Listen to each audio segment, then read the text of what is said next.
Breaking news coming in this evening. Two militants of Hizbul Mujahideen have reportedly been killed in an encounter between militants and security forces in Shopian in Jammu and Kashmir. Two militants killed in the encounter a short while back in Manzimpura village of Shopian district in South Kashmir. The encounter started early on Thursday afternoon when soldiers from 44 Rashtriya Rifles and Special Operations Group of Jammu and Kashmir police cordoned off orchards in a village acting on an information tip-off. As security forces reached the area, militants started firing on them, resulting in an encounter.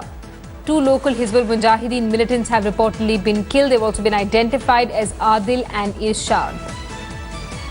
Let's get a word from Shuja Haq, who's with us on the phone line. Shuja, two militants have been killed. They've also been identified as Adil and Irshad. What do we know about them?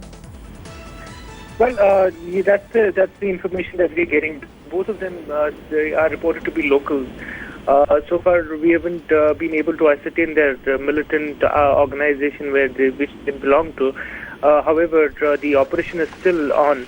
We're getting to understand from the security forces that they are suspecting that there is one more militant who is still holed up inside this target house. However, now that it is a little dark, the progress of the operation may slow down a little, but we are given to understand that it will continue as long as the operation isn't over. The fact that this is a... So, Shuja, you're telling us we don't know for sure whether they're actually Hizbul Mujahideen militants or not? Well, there's still, these are very unconfirmed reports that we are getting. They've been identified in terms of their names, but there's no official confirmation onto which outfit they belong. Unofficially, and we're getting reports from sources that they could be from Hizbul Mujahideen, but an official word is yet to come on that. That's why we sort of are yet to say with all the authority that they belong to Hizbul Mujahideen. As I was pointing out, the operation is happening in an area which is very densely populated. Also, it is in the heart of Shopian town where this operation is being carried out, and the security forces are moving in a very cautious manner, because in an operation like this, there's always a suspicion and apprehension that there could be collateral damage as well. So far, thankfully, no civilian injury has been reported.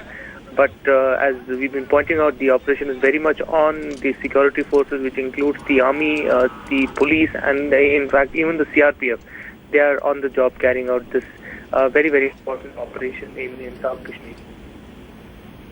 Shuja, so you're telling us that the encounter has resulted in the killing of two militants. They've been identified as individuals, but not necessarily a part of an organization. You're telling us that the gun battle is still underway because security forces believe that there's another militant still holed up? That's right. There is a belief that there could be one more militant who is holed up in this house. That's why the operation is still on. In fact, we've been told that even after the operation would be officially over, they will still carry out the searches in the adjoining areas. Because remember, this has been an area which has often seen a lot of militant activity in terms of their presence. There were many attacks that took place. In fact, just about a week back, there was an attack happened in the town of Pulwama, which is just very nearby. In broad daylight, where two civilians were injured because of the firing that began in the bus stand of Pulwama. So this area has of late seen increase in the activities of militancy, and an operation like this being carried out right in the heart of the town does seem to be very significant. That's why the security forces also not taking any chances. They have pressed in as much required manpower as possible to carry out this operation in a situation like this. Shuja, thanks so much for that update. Keep coming back to you for more developments.